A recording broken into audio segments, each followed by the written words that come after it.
The Vanderbilt family's position in this story is both privileged and complicated. They inherited wealth generated by railroad monopolies and robber baron capitalism. George spent that money building a monument to his own refined taste, employing servants and craftsmen at wages that seem exploitative by modern standards. The current Cecil family benefits from this legacy while operating a business that depends on Americans' fascination with the very inequality that created Biltmore. Yet, the Cecils have also demonstrated remarkable stewardship. They could have sold the estate decades ago and lived comfortably on the proceeds. Instead, they chose the harder path of preservation through entrepreneurship. They risked capital on ventures that could have failed. They accepted public scrutiny and criticism. They committed to maintaining something beautiful, not because they had to, but because they believed it mattered.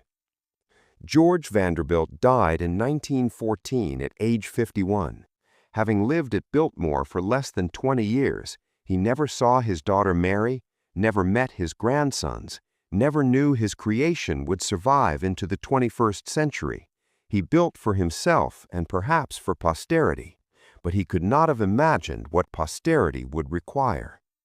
If he could return today and walk through the estate, what would he recognize? The limestone walls, the carved oak ceilings, the tapestries and paintings he selected, the gardens Olmsted designed, now matured and maintained with care. George would appreciate the mountain views that drew him here in the first place, but he would also encounter crowds where he expected solitude. He would see strangers sleeping in bedrooms he considered private. He would find his wife's sitting room roped off like a museum exhibit. He would discover that his forestry program has become an educational attraction. He would learn that people pay $30,000 to marry in his gardens. Would this horrify him or reassure him? The question cannot be answered. George Vanderbilt is not here to approve or condemn what his descendants have built from his dream. The estate endures without his blessing or permission, sustained by decisions he never made and adapted to purposes he never intended. Biltmore stands at the intersection of preservation and capitalism, proving that the two can coexist while raising questions about whether they should. It survives as monument, business, and family legacy simultaneously. It employs thousands, attracts millions, and generates hundreds of millions in revenue. It preserves irreplaceable architecture and art while functioning as an entertainment destination. 129 years after its completion, Biltmore remains America's largest private home. But it is no longer simply a home. It is a proof of concept, demonstrating that historic preservation can succeed through commercial operation. It is a case study in adaptive reuse without demolition. It is a billion-dollar business built on one man's beautiful obsession with creating something that would last. The mansion has lasted, but it has survived by becoming something George Vanderbilt never imagined and might not have wanted. Whether that transformation represents success or compromise depends on what you value more, the preservation of physical beauty or the preservation of original intent, the survival of the structure or the survival of its soul. Perhaps the only certainty is this: without the commercialization that critics decry, Biltmore would have been demolished decades ago. The mansion endures because William Cecil and his descendants built an empire around it. George created beauty. William created the machine that keeps that beauty alive. Stand in that entrance hall surrounded by tourists and try to imagine it silent, empty, belonging to one family again. The image will not come. Too much has changed. Too many people have walked these floors. Too much money has been invested and extracted. Too much history has accumulated. But look up at that limestone staircase carved from single blocks. Look at the craftsmanship that has survived 129 years. Look at the beauty George Vanderbilt insisted on creating regardless of cost or consequence. That beauty endures. The mansion stands. The dream survives. transformed but undefeated. A monument to one man's vision and 3 generations' determination to preserve it by any means necessary. Biltmore endures not as George built it, but because his descendants rebuilt it into something that could survive the world he never saw coming. George supervised obsessively. He reviewed every design choice, approved every material, inspected every room as it took shape.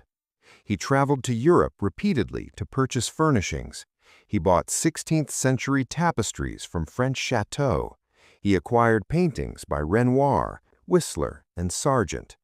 He ordered custom furniture from the finest craftsmen. The house was becoming not just large, but exquisite, filled with objects of genuine artistic and historical value. The costs mounted relentlessly. Initial estimates had suggested the project might cost $3 million. By 1893, George had already spent more than that, with years of work remaining. The final cost would approach $6 million, equivalent to over $200 million in current value. George was spending his inheritance faster than the family fortune could regenerate it. He did not seem to care. On Christmas Eve, 1895, George Vanderbilt opened the doors of his completed mansion.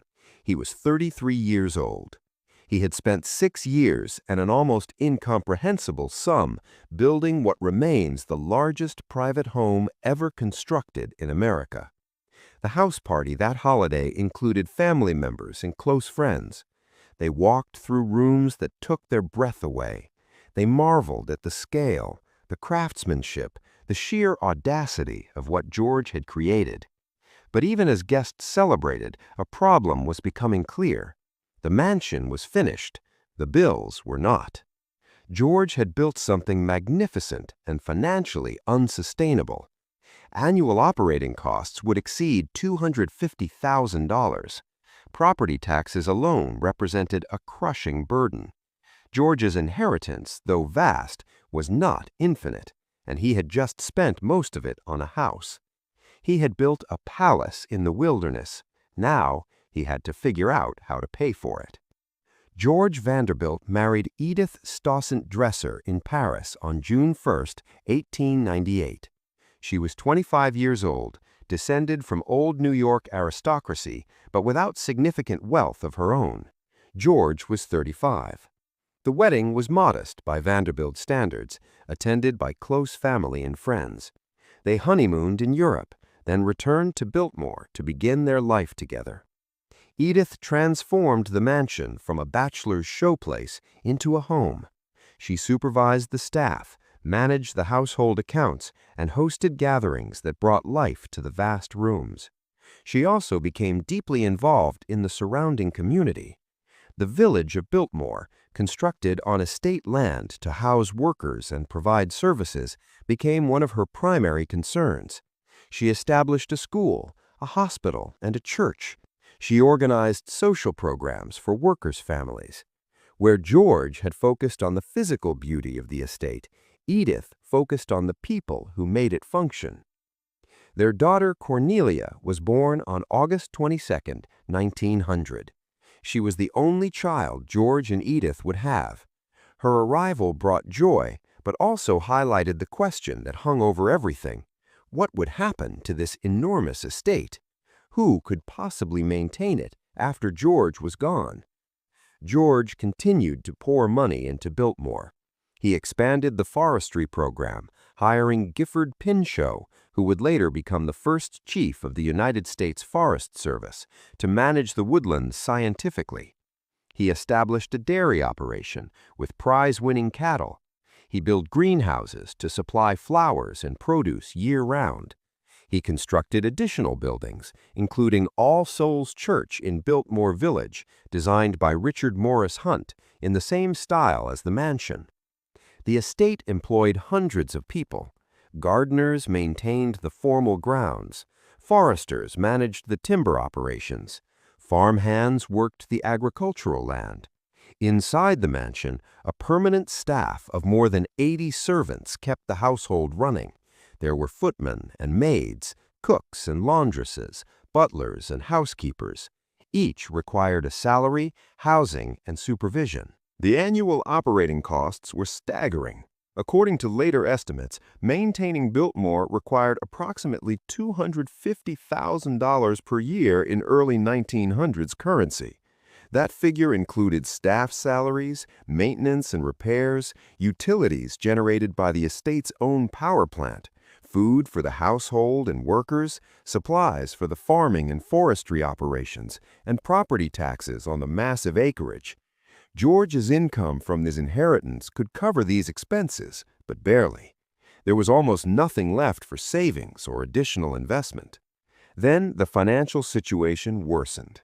In 1907, a banking panic swept the nation. Stock values collapsed, credit dried up. Wealthy families who had lived on investment income watched their portfolios shrink. The Vanderbilt fortune, while enormous, was not immune. George's annual income dropped.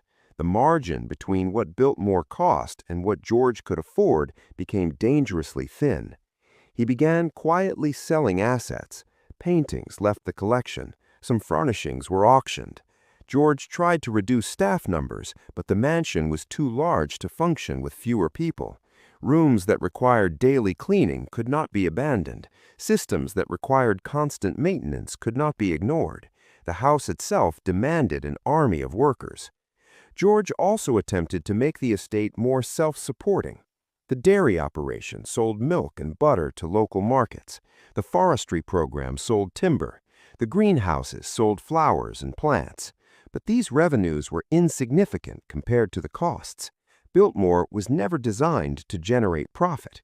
It was designed to embody an ideal, and ideals rarely pay for themselves. By 1910, George was in his late 40s and showing signs of declining health. He had never been robust. The same concerns about tuberculosis that had brought him to Asheville in the first place continued to haunt him. He tired easily. He spent increasing time resting rather than actively managing the estate. Edith assumed more responsibilities, working with estate managers to keep operations running smoothly. On March 6, 1914, George Vanderbilt died following complications from an appendectomy operation. He was 51 years old. He had lived at Biltmore for less than 20 years. The mansion he had spent 6 years building and a fortune maintaining would now pass entirely to Edith's management. The estate was valued at approximately $10 million, but that figure was misleading. Most of the value was locked in the land and the mansion itself.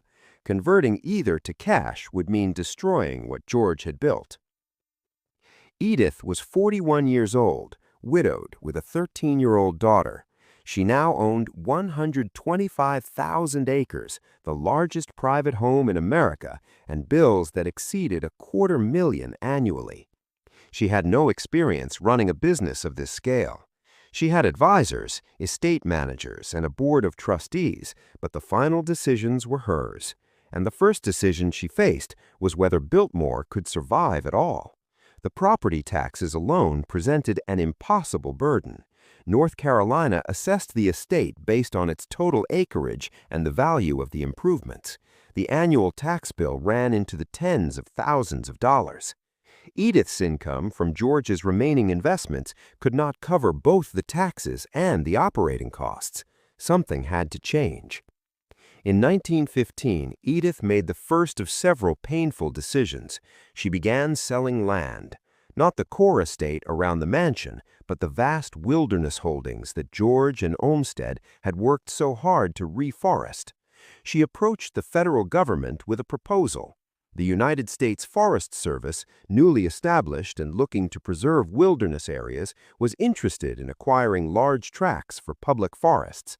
The negotiations took time. Federal bureaucracy moved slowly, but in 1916, Edith completed the sale of approximately 87,000 acres to the government for slightly over $5 per acre.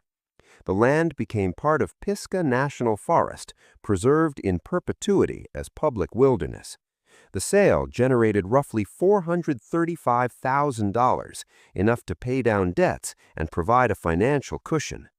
George would have been heartbroken. He had spent years and enormous sums acquiring and reforesting that land. He had envisioned a model estate demonstrating scientific land management. Now, more than two-thirds of his vision was gone, sold to prevent the complete collapse of what remained. But Edith had no choice. She could preserve the mansion and the immediate grounds, or she could lose everything trying to maintain the impossible scope of George's original dream. Even with the land sale, Biltmore's finances remained precarious. The reduced acreage lowered property taxes somewhat, but the mansion itself still required its army of servants, its constant repairs, its endless operating expenses. Edith cut costs where she could. Staff numbers dropped. Some rooms were closed off to reduce heating and cleaning costs. Entertaining became less frequent. The estate that had once hosted elaborate house parties for dozens of guests became quieter, more withdrawn. Cornelia grew up in this atmosphere of genteel decline. She learned early that her family's wealth, while still considerable, was not infinite. The mansion that had seemed eternal was actually fragile, dependent on careful management and constant vigilance. She watched her mother make difficult choices, balancing preservation against survival. In 1929, the stock market collapsed. The Great Depression began. Edith watched the value of the family's remaining investments plummet. Income from stocks and bonds, never quite sufficient, fell to levels that could not possibly cover Biltmore's costs. She faced a terrible choice. She could sell the estate, likely to a developer who would demolish the mansion and subdivide the land. She could abandon it, walk away, and let creditors seize the property. Or she could attempt something desperate and unprecedented. She could open Biltmore to paying visitors. The idea of opening a private mansion to paying tourists was almost unthinkable in 1930. Wealthy families did not invite strangers into their homes for money. Museums displayed art and artifacts to the public. Historic sites preserved by governments or non-profit organizations offered tours. But a living residence, still occupied by the family that built it, charging admission at the door?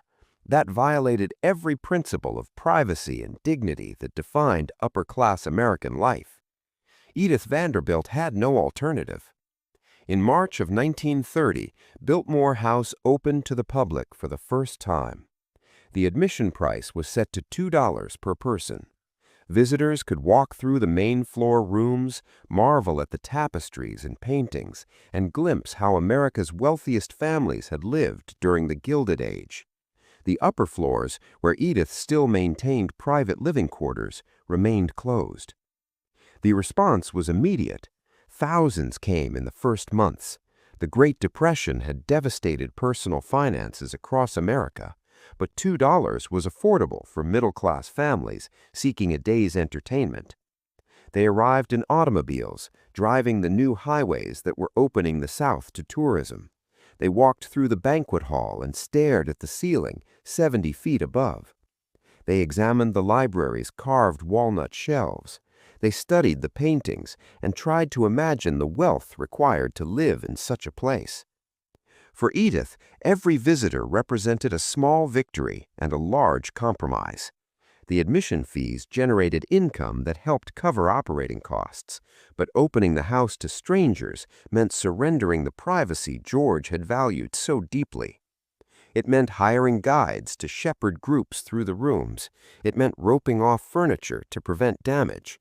It meant watching thousands of feet wear down the floors that craftsmen had inlaid with such care. The early tours were modest. Guides, often estate employees, learning a new role, delivered basic information about the house's construction and its famous architect. Visitors were not encouraged to linger. The goal was to move people through efficiently, generating revenue while minimizing wear and disruption to the parts of the house Edith still inhabited. But the experiment worked. Through the worst years of the Depression, Biltmore's admission fees provided a financial foundation that kept the estate from collapse. When stocks paid almost nothing and bonds defaulted across the country, tourists kept coming. They paid their $2, bought postcards in a small gift shop, and left with stories about the unbelievable mansion hidden in the North Carolina mountains. The success created its own problems. More visitors meant more wear on the furnishings. Carpets faded under constant foot traffic. Upholstery showed signs of strain. The heating and lighting systems designed for a private household struggled to accommodate the crowds. Edith found herself spending admission revenue on repairs that would not have been necessary if the house had remained private. She also faced criticism from her own social circle. Other Vanderbilt family members questioned whether opening the house to paying visitors was appropriate.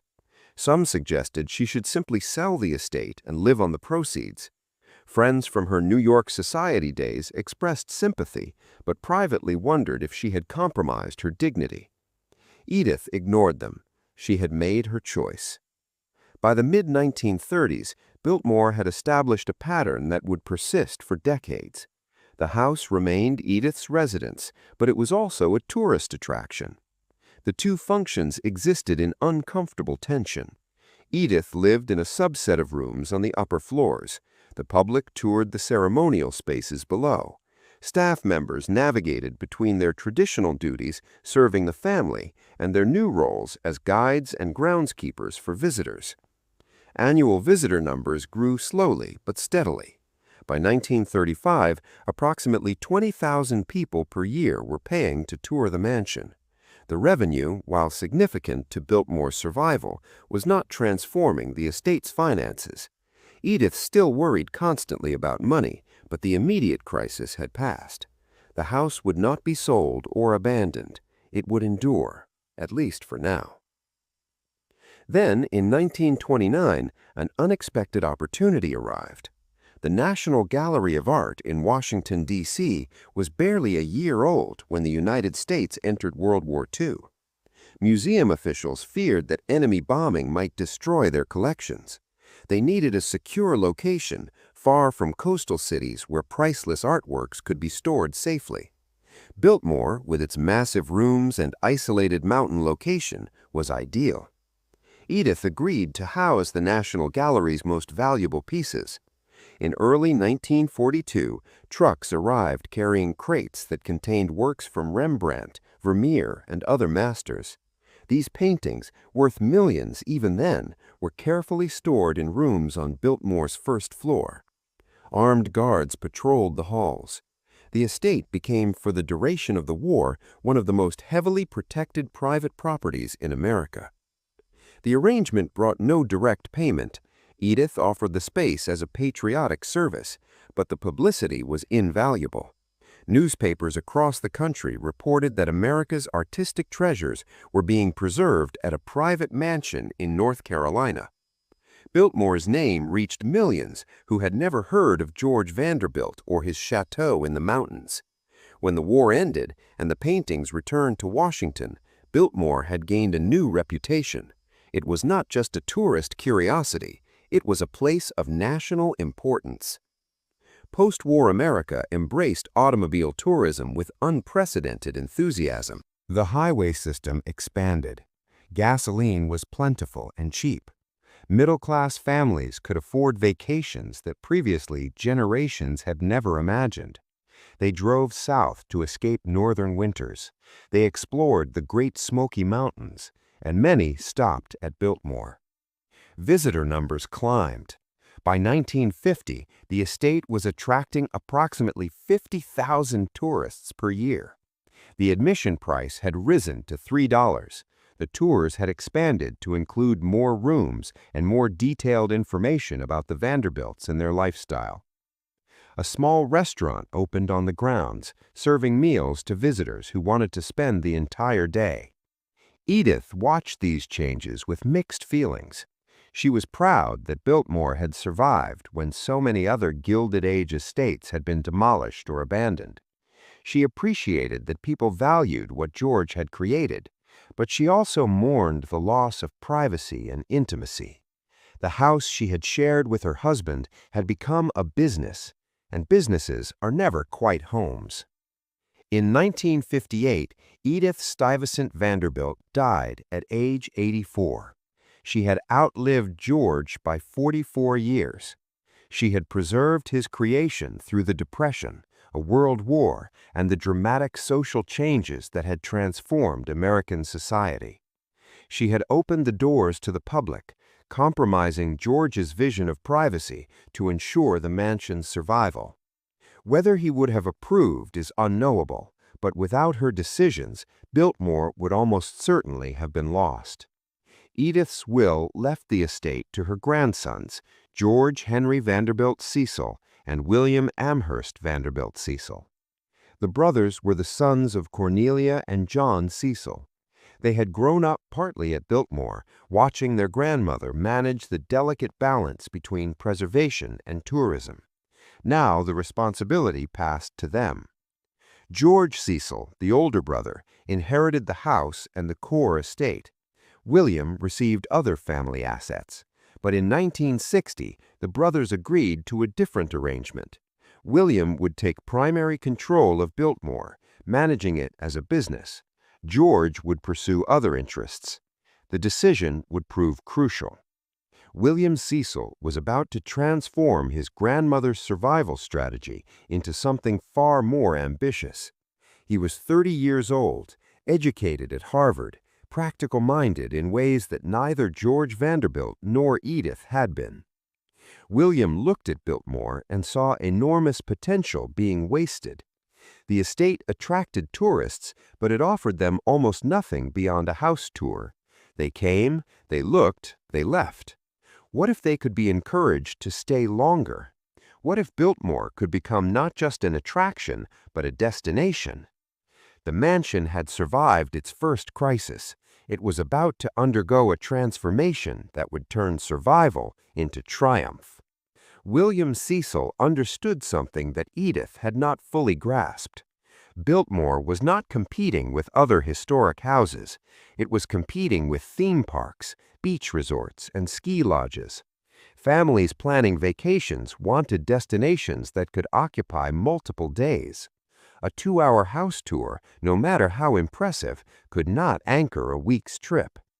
If Biltmore wanted to grow beyond modest survival, it needed to become something more than a mansion. His first major decision was controversial. In 1979, he converted a section of the house itself into guest accommodations. 4 bedrooms on the second floor were renovated to receive paying overnight guests. The idea horrified traditionalists. These were rooms where George and Edith had slept, where Cornelia had grown up. Now strangers would sleep in those beds, bathe in those bathrooms, and wake to views across the estate that had once been purely private. The rooms opened at a rate of $150 per night, expensive for that era. They sold out immediately. Guests were willing to pay substantial premiums for the experience of sleeping inside the mansion. They wanted to imagine themselves as Vanderbilts, if only for a night. The revenue from 4 rooms was modest, but it proved William's theory. People would pay not just to see Biltmore, but to inhabit it. He commissioned market research. The surveys revealed that visitors stayed in Asheville an average of 2 nights, but spent only 3 hours at Biltmore. The estate captured a fraction of their total vacation spending. They paid admission, perhaps bought a souvenir, then drove away to spend money on meals and lodging elsewhere. William needed to capture more of that spending without compromising what made Biltmore special. The solution was to expand gradually. In 1983, Biltmore Estate opened its first full restaurant, Deer Park, located in a renovated estate building separate from the main house. The menu featured upscale Southern cuisine, expensive but not prohibitively so. The dining room offered views of the estate grounds. Visitors who had toured the mansion in the morning could return for lunch or dinner, extending their time on the property. Then came William's boldest gamble. In 1985, Biltmore Estate Winery opened for business. The decision seemed strange. North Carolina had almost no wine industry. The climate was wrong. Experts said the humidity would ruin the grapes. The soil composition did not favor viticulture. William ignored them all. He hired French winemakers, planted European varietals, and invested millions in temperature-controlled fermentation facilities and aging cellars. The winery occupied space in what had originally been the estate's dairy barns, built by George Vanderbilt in the 1990s. The massive brick structures, designed in the same architectural style as the mansion, provided an elegant setting. William preserved the exteriors while gutting and modernizing the interiors. Stainless steel tanks replaced milk storage. Oak barrels filled rooms that had once housed cattle. The first wines were unremarkable. Critics who bothered to review them at all offered faint praise at best. But William was not trying to compete with Napa Valley. He was creating an experience. Visitors could tour the mansion in the morning, have lunch at the restaurant, then spend the afternoon tasting wines in a beautiful stone building. They could purchase bottles to take home, extending their Biltmore experience beyond their visit. The winery succeeded beyond anyone's projections. By the early 1990s, it was the most visited winery in the United States, attracting over 250,000 visitors annually. The wine quality improved as the vines matured, and the winemakers learned to work with North Carolina's challenging climate. Some vintages began winning regional awards, but the real success was financial. The winery generated more than $20 million per year in revenue from tasting fees, retail sales, and distribution to restaurants and wine shops. William reinvested those profits into additional expansion. The estate's gardens, which had been maintained but not enhanced since Olmsted's time, received major restoration work. New plantings recreated the original vision. Walking paths were improved. Seasonal displays were introduced. The gardens became an attraction in their own right, justifying additional admission fees.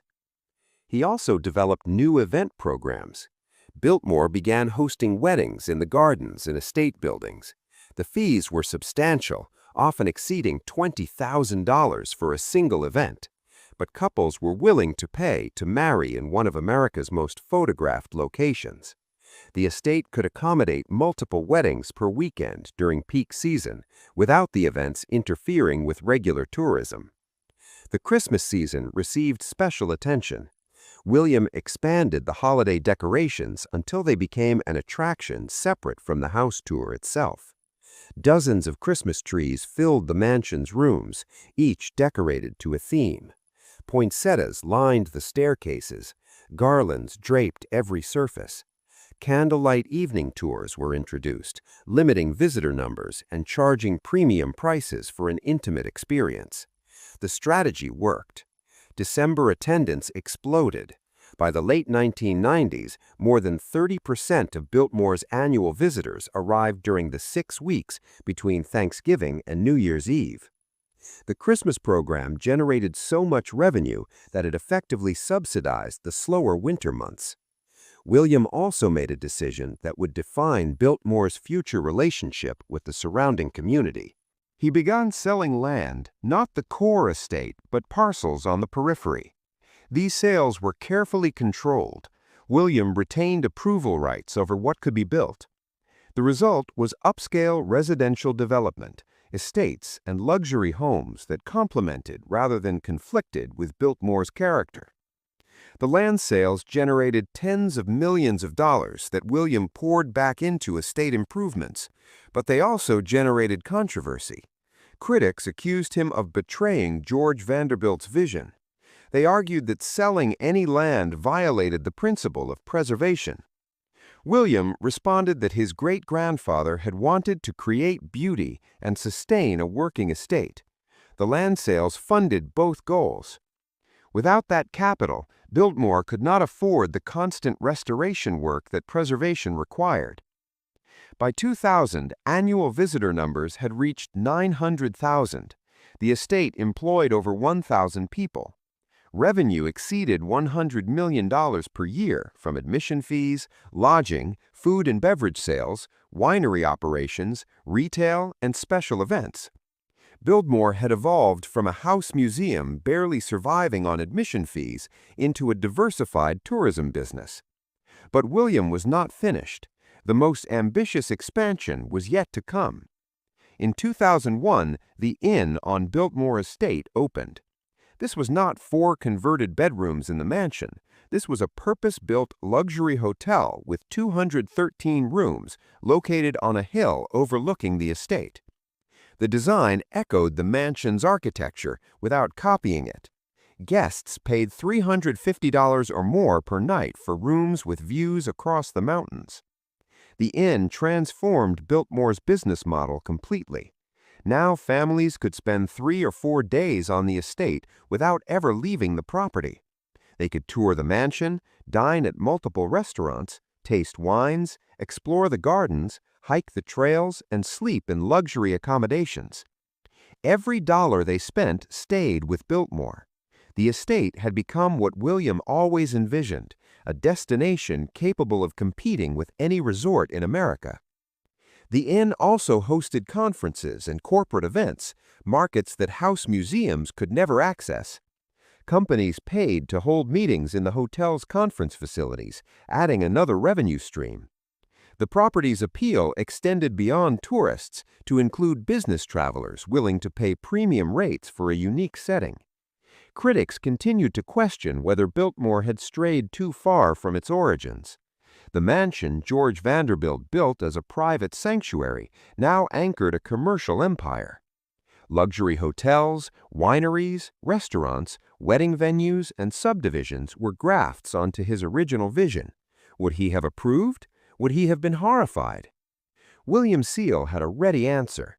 His great-grandfather had built Biltmore to last. The only way it could last was by adapting.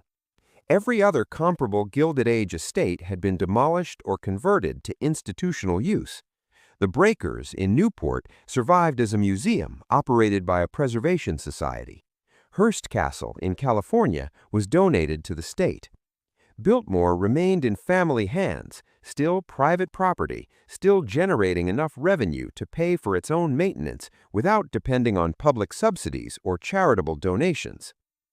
The transformation William engineered between 1960 and 2010 represented a fundamental reimagining of what historic preservation could mean in America.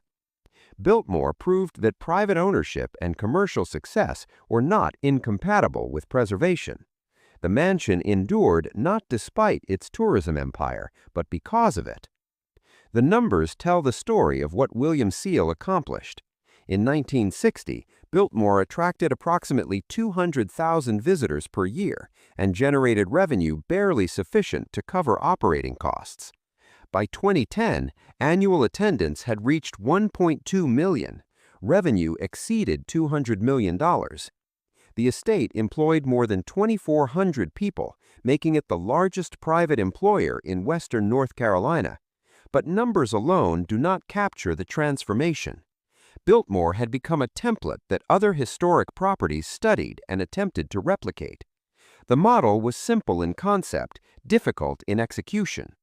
Preserve the historic core with obsessive attention to authenticity. Surround it with complementary commercial activities that extend visitor engagement. Reinvest profits into maintenance and restoration. Remain privately owned and family controlled to maintain quality and vision. Other estates tried to follow this blueprint with mixed results. Most lacked Biltmore's combination of architectural grandeur, extensive acreage, and proximity to existing tourist infrastructure. Many discovered that building hotels and wineries required capital they did not possess. Some succeeded in expanding their operations. Others failed and were eventually sold or donated to preservation organizations. Biltmore's success also attracted academic attention. Business schools analyzed the estate's revenue diversification. Hospitality programs studied its guest services. Preservation specialists examined how commercial imperatives and historical authenticity could coexist. William Seal occasionally lectured at universities, explaining his philosophy. The house had to justify its own existence through revenue. He argued no government would pay for it, no foundation had sufficient endowment. The only sustainable model was profitable operation. The winery continued to expand. By 2010, Biltmore Estate Winery was producing over 150,000 cases annually. The wines had improved dramatically from the early experimental vintages. Some bottles now commanded prices above $50. Distribution extended nationally, with the Biltmore brand appearing in upscale restaurants and wine shops across the country. Biltmore alone generated approximately $30 million in annual revenue. In 2010, Biltmore opened another major addition. Antler Hill Village was constructed on Biltmore land about a mile from the mansion. The complex included a farm where visitors could see agricultural operations similar to those George Vanderbilt had established. There was a blacksmith shop demonstrating traditional crafts. Multiple restaurants offered different dining experiences. The winery's tasting rooms relocated here, with expanded facilities for handling larger crowds. Antler Hill Village served a strategic purpose. It distributed visitors across a larger area, reducing congestion at the mansion itself. Families with children found more activities at the village than the formal house tour provided. The farm animals and hands-on exhibits kept young visitors engaged. Meanwhile, adults could spend hours tasting wines and shopping in the expanded retail spaces. The village extended average visit duration significantly. Where visitors in 1960 might spend 2 hours at Biltmore, those in 2010 averaged 6 to 8 hours. Some stayed multiple days if they lodged at the inn. Every additional hour represented additional spending opportunities. A family might pay admission, eat 2 meals, purchase wine, buy souvenirs, and return for a candlelight tour. Total spending per visitor group could easily exceed $300. William Seal also invested heavily in digital infrastructure. Biltmore established a sophisticated online presence earlier than most historic properties. The website allowed ticket purchases, hotel reservations, and event bookings. Email marketing kept previous visitors engaged, offering special promotions and announcing new programs. The estate built a customer database tracking visitor preferences and spending patterns, enabling targeted marketing. The Christmas program evolved into the estate's signature event. By 2010, Biltmore displayed more than 70 Christmas trees throughout the mansion. Each room received elaborate decorations following specific themes. Candlelight tours limited attendance to create an intimate atmosphere and charged premium prices. Some visitors returned annually, making the Christmas tour a family tradition. December attendance sometimes exceeded 150,000 visitors, generating over $40 million in monthly revenue. This seasonal concentration created operational challenges. The estate needed sufficient staff to handle December crowds, but could not afford to employ that many people year-round. The solution involved extensive hiring of temporary workers, college students on winter break, retirees seeking seasonal income, and hospitality workers from nearby resorts filled hundreds of positions for 6 to 8 weeks. Training this workforce and maintaining service quality required sophisticated human resources systems. William also faced increasing pressure regarding the estate's relationship with Asheville and the surrounding region. The estate's growth had transformed the local economy. Hotels and restaurants throughout the area depended on tourists visiting the estate. Real estate values had climbed as the region gained reputation as a desirable destination. But some residents complained about traffic congestion, rising housing costs, and the commercialization of what had been a quieter mountain community. Edith was pragmatic. She had already sold 2/3 of George's mountains. She had cut staff, closed wings, simplified operations. Opening the doors to visitors was the next logical adaptation, and it offered something more than relief for the estate. Asheville needed work. If Biltmore drew tourists, those travelers would lodge in local hotels, eat in local restaurants, and shop on local streets. The estate itself would hire guides, ticket takers, and grounds crews. At a moment of near universal idleness, this could put people back to work. She decided Biltmore would open to the public in March of 1930. Preparations were substantial but frugal. Rooms were arranged for viewing. Ropes and barriers guided visitors and protected furnishings. Routes were mapped. Staff trained for crowd flow and questions. Tickets were printed. Notices ran in regional newspapers. Admission was set at $1 per person, high enough to matter, low enough to tempt visitors in hard times. The tour would cover the principal public rooms: entrance hall, banquet hall, library, winter garden, and selected bedrooms. Private family quarters would remain closed. Guests would enter at the front, follow a prescribed path, and exit at the side. The circuit was planned for approximately 2 hours. Opening day carried real uncertainty. Would anyone come? Would people in a depression part with $1 to see a house? Would Americans find the experience inspiring or voyeuristic? Attendance exceeded expectations. Visitors came from Asheville and outlying towns. Some arrived on foot, others by car, a few by wagon. They paid their $1 and stepped into the house George had raised and Edith had fought to keep. They entered the hall and looked up at stone climbing 3 stories. They stood in the banquet room beneath the triple fireplace and the ceiling that soared roughly 70 feet. They lingered in the library among thousands of books. They studied paintings, tapestries, furniture, and carved details. Some came for curiosity, some because they had worked on the estate or knew those who had. Some came for hope, to be reminded amid collapse that beauty and craft could still exist. The revenue was modest but meaningful. More important, the model worked. Biltmore had found a new purpose, not a private home, a museum. The 1930s passed slowly at Biltmore. Tourism brought revenue, not abundance. Visitor numbers rose and fell with the economy. In the worst Depression years, attendance was thin. As the late 30s improved, more people came. The estate stabilized without prospering. Edith balanced maintenance against ticket income, aware that a single bad season could trigger a crisis. Then came December of 1941, Pearl Harbor. The United States entered the Second World War. Tourism halted almost at once. Gasoline was rationed, rubber was scarce. Civilian automobile travel became difficult, then nearly impossible for leisure. Young men left for service. Families focused on getting by, not going away. The visitors who had carried Biltmore through the Depression vanished.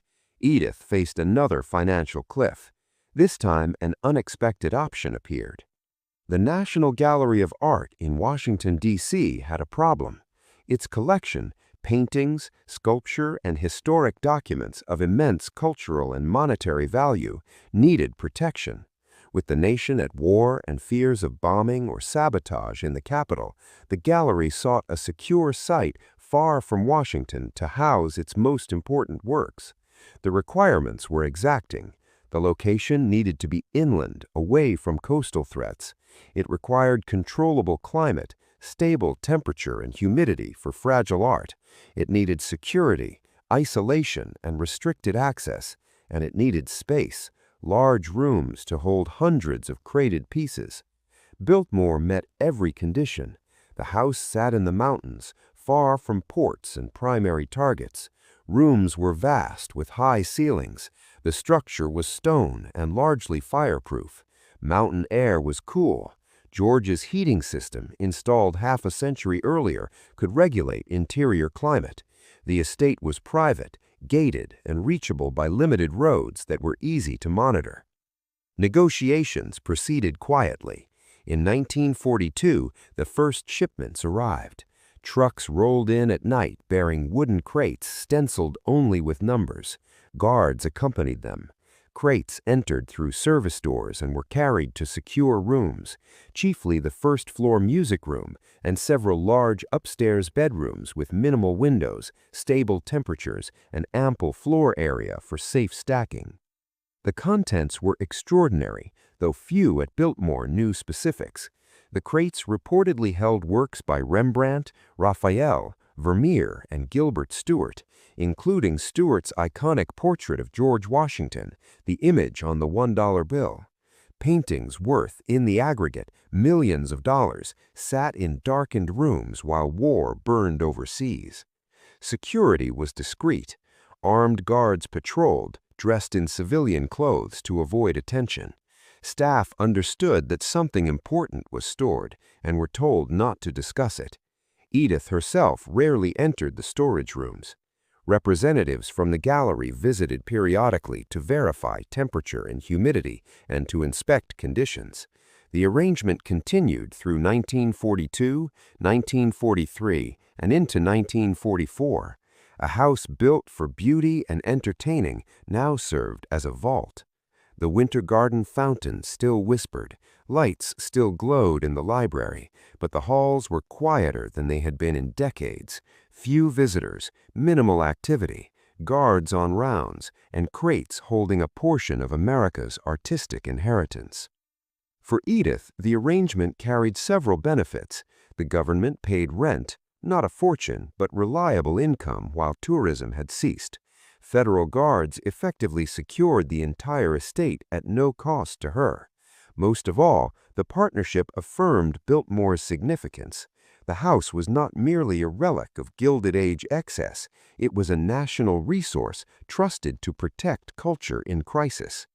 The war in Europe ended in May of 1945. The war in the Pacific ended in August. As peace returned, the National Gallery began retrieval. Crates were loaded, trucks departed for Washington, and the rooms at Biltmore were emptied, cleaned, and restored to their former uses. The art survived the war unscathed. Biltmore proved its worth not only as home or attraction, but as guardian of beauty in darkness. The house had found another purpose, protector, and in that role, Edith recognized something essential. Biltmore could serve. If it could serve, it had value beyond George's original vision. If it had value, it deserved to endure. The question became how to secure that endurance permanently. The food and beverage operations have become equally sophisticated. Biltmore operates 10 restaurants and cafes across the property, ranging from quick service locations to white tablecloth dining rooms. The dining room, located in a restored estate building, offers menus featuring ingredients from the estate's own gardens and farms. Entrees can exceed $50. Wine pairings add substantially more. The estate also operates a bakery, producing bread and pastries served across all food venues. A commissary kitchen prepares components used throughout the restaurants, ensuring consistency and efficiency. During peak season, the food operations serve over 10,000 meals daily. The logistics rival those of a small city. These operations generate approximately $60 million annually, making food and beverage Biltmore's second-largest revenue source after admissions. But they also require constant investment. Kitchens need equipment upgrades. Dining rooms require renovation. Health and safety standards demand vigilance. Staff must be trained to deliver service that justifies premium pricing. The estate maintains its own organic farm partially for these operations.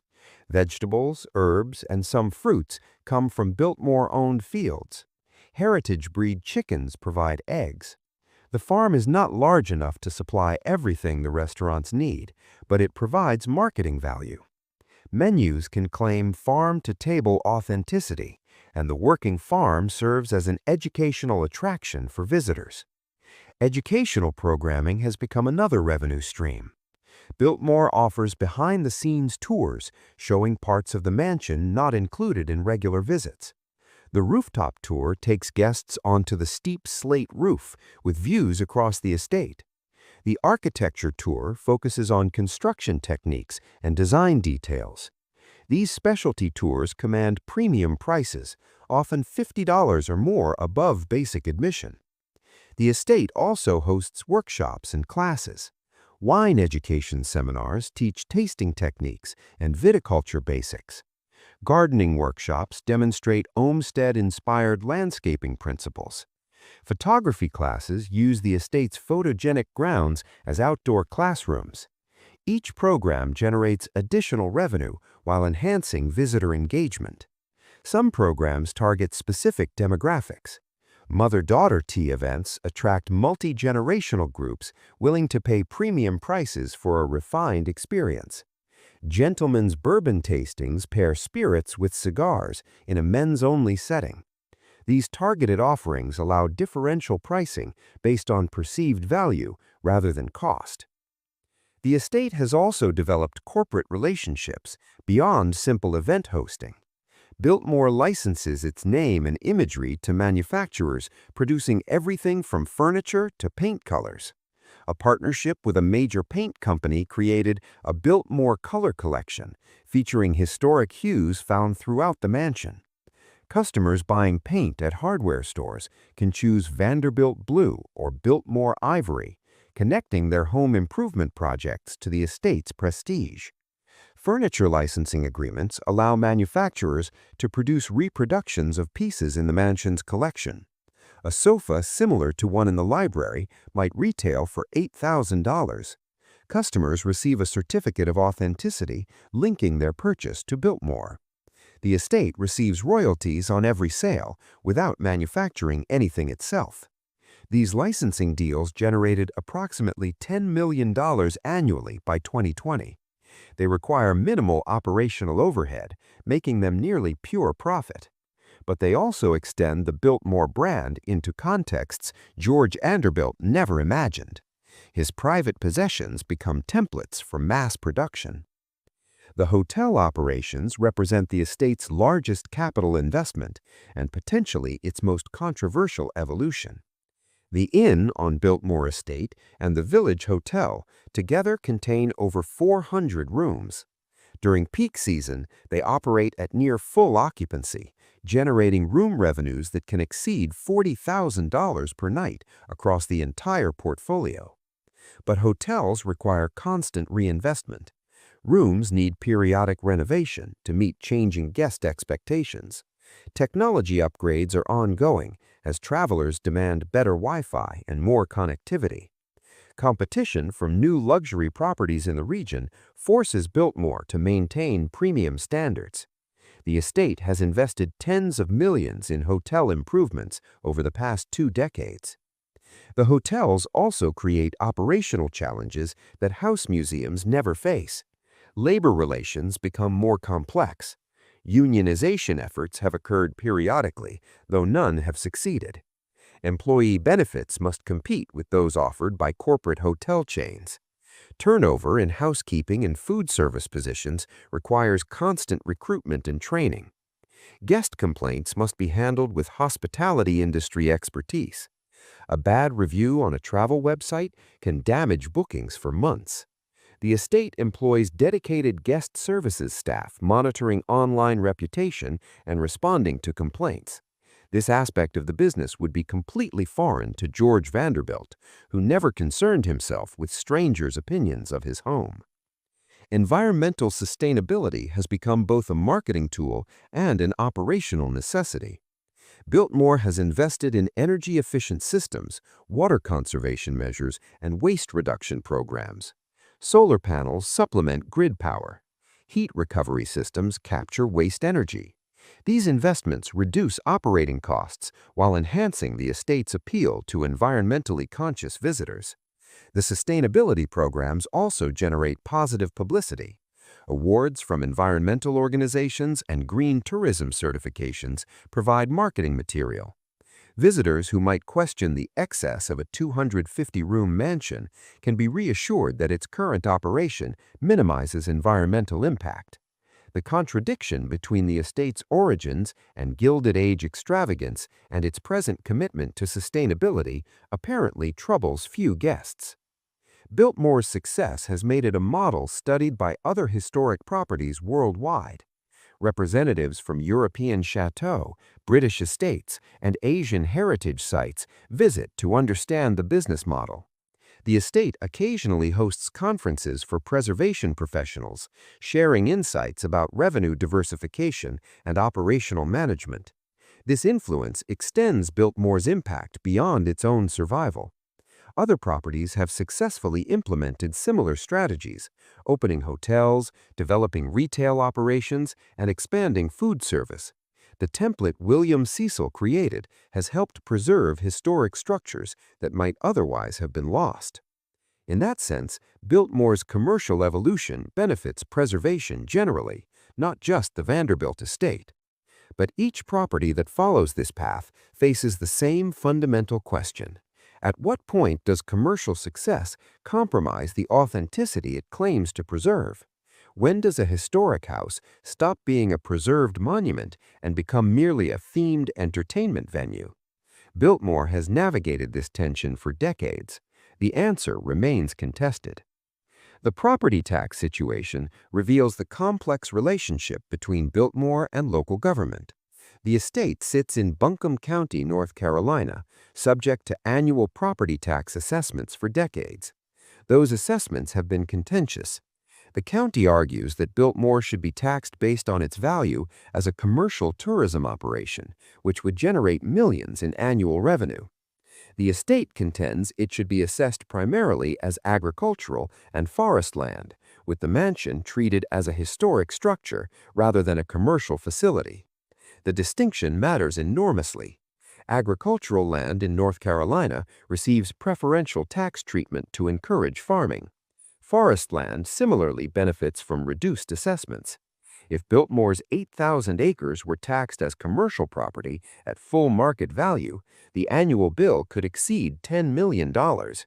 Under current assessments, treating much of the acreage as agricultural and forest land, the estate pays approximately $3 million annually.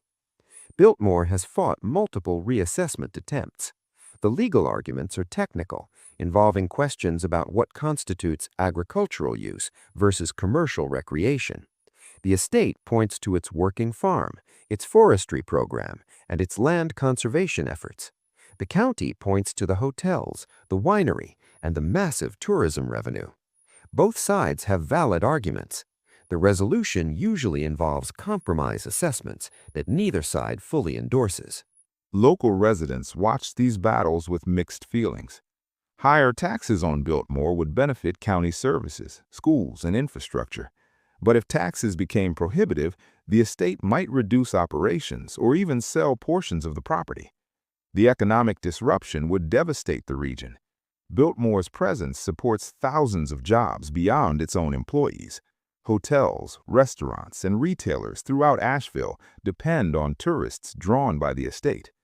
The estate's charitable giving complicates the relationship further. Biltmore donates to local schools, supports arts organizations, and funds community programs. These contributions do not offset tax obligations legally, but they build goodwill. When the estate lobbies for favorable tax treatment, it can point to decades of community investment beyond what law requires. The workforce challenges reveal another aspect of operating a historic property as a modern business. Biltmore needs employees who can perform traditional roles like tour guides and gardeners, but it also needs hotel managers, sommelier, event coordinators, and digital marketing specialists. Finding people who can bridge these worlds is difficult in a regional labor market. Seasonal fluctuations complicate staffing. The estate might employ 1,800 people in February and 2,600 in December. Recruiting reliable workers willing to accept this variability requires competitive wages and benefits. Biltmore pays above minimum wage for most positions and offers health insurance, retirement plans, and educational assistance. These costs add substantially to operating expenses. Training staff to represent the estate appropriately takes time and resources. Tour guides must learn not just facts about the mansion, but how to tell stories that engage diverse audiences. Restaurant servers need to understand wine pairings and fine dining protocols. Hotel staff must deliver luxury service standards. Every employee becomes an ambassador for the Biltmore brand, requiring orientation that exceeds typical hospitality training. The estate has also invested in employee housing. Some staff live in renovated estate buildings, paying reduced rent in exchange for proximity to work. This arrangement helps recruit employees, but requires the estate to function as a landlord, managing maintenance and tenant relations. It is another example of how commercial operation creates obligations George Vanderbilt never faced. Cybersecurity and data management present modern challenges completely foreign to the estate's origins. Biltmore processes millions of credit card transactions annually. It maintains customer databases with personal information. It operates reservation systems for hotels and tours. All of this creates vulnerability to cyber attacks and data breaches.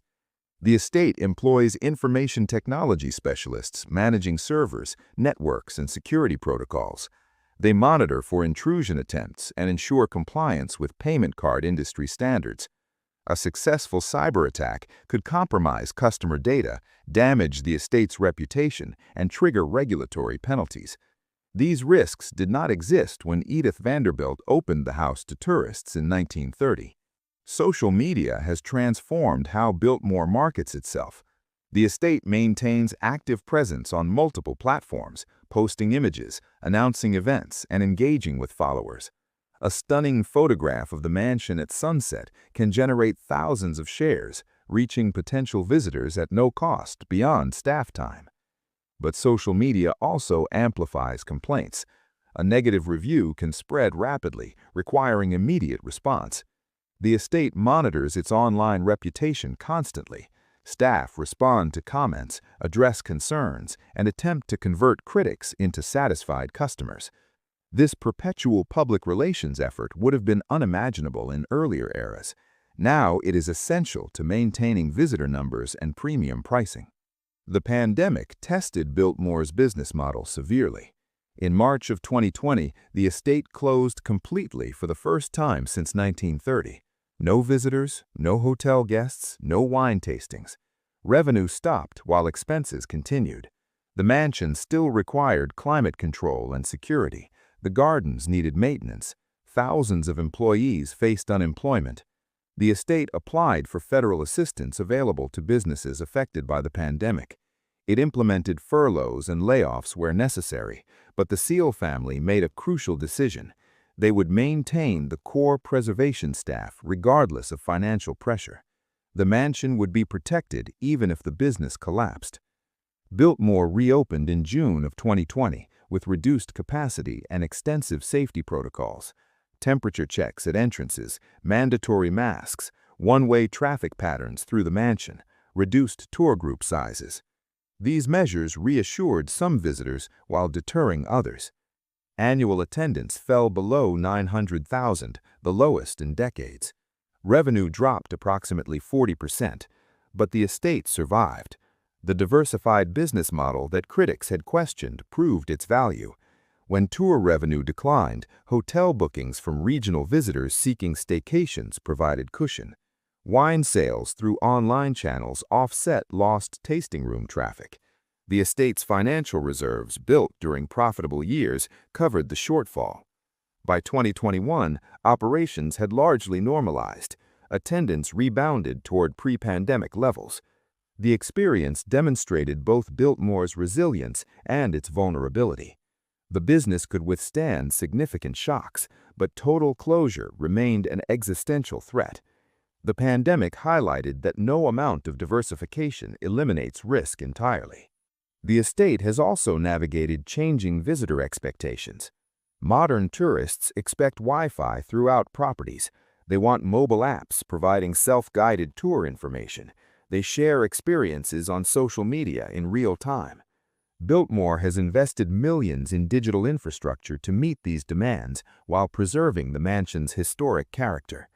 Installing Wi-Fi in a structure with limestone walls 2 feet thick presented engineering challenges. Running cables through historic spaces without visible damage required custom solutions. The technology works mostly, but maintaining it requires ongoing investment. George Vanderbilt's electrical system of 1895 was revolutionary for its time. Today's digital infrastructure is equally essential, but far more complex. Accessibility improvements have required careful balance between historic preservation and legal compliance. The Americans with Disabilities Act mandates equal access to public accommodations, but adding elevators or ramps to a national historic landmark involves negotiations with preservation authorities. Biltmore has installed some accessibility features while arguing that others would unacceptably compromise historic integrity. The conversations continue. The climate crisis presents long-term challenges that the estate is beginning to address. More frequent severe weather threatens the mansion and grounds. Hurricanes that once rarely reached the mountains now arrive with damaging winds. Flooding risks have increased. The estate has enhanced drainage systems and reinforced vulnerable structures, but climate adaptation requires ongoing investment. The gardens face challenges from shifting temperature and precipitation patterns. Plants that thrived under historical climate conditions struggle as seasons change. The estate's horticulturists experiment with species that might adapt better to warmer, wetter conditions, but this contradicts the goal of preserving Olmsted's original vision. Here again, survival may require transformation. The question of succession looms over everything. Bill Seal Jr. leads the estate now, but future generations will inherit responsibility. The family has established trusts and corporate structures designed to prevent forced sale due to estate taxes, but sustaining family commitment across multiple generations is difficult. At some point, a Seal heir might decide that managing a tourism empire is not how they wish to spend their life. The estate has contingency plans for various scenarios. If family ownership becomes impossible, a conservation easement might protect the property from development while allowing new management. If that fails, donation to a preservation organization remains possible. But the family strongly prefers to maintain control, believing that private ownership enables better stewardship than institutional management would allow. This belief may be self-serving, but it has historical support. The estate has invested more in preservation and improvement than most nonprofit organizations could afford. The profit motive, properly managed, funds conservation that donations and admissions alone would not sustain. Biltmore's success suggests that capitalism and preservation can align, at least under specific circumstances. Stand in the entrance hall of Biltmore today, and the contradictions become impossible to ignore. Above you rises a limestone staircase carved from single blocks, one of the most photographed architectural features in America. Around you stand hundreds of tourists clutching smartphones, many wearing shorts and sneakers, queuing for guided tours that depart every 15 minutes. You are inside George Vanderbilt's private home and inside a billion-dollar entertainment complex. Both things are simultaneously true. The current visitor experience reflects decades of refinement. Guests purchase timed entry tickets online, selecting specific tour times to prevent overcrowding. Upon arrival, they pass through a welcome center that feels more like an upscale shopping mall than a museum entrance. Restrooms, a cafe, and a large gift shop occupy the ground floor. Escalators carry visitors to the ticketing level. The entire facility was designed to process thousands of people daily while maintaining an atmosphere of unhurried elegance. The mansion tour itself lasts approximately 90 minutes for those who read every placard and examine every room carefully. Many visitors move faster, spending perhaps an hour inside.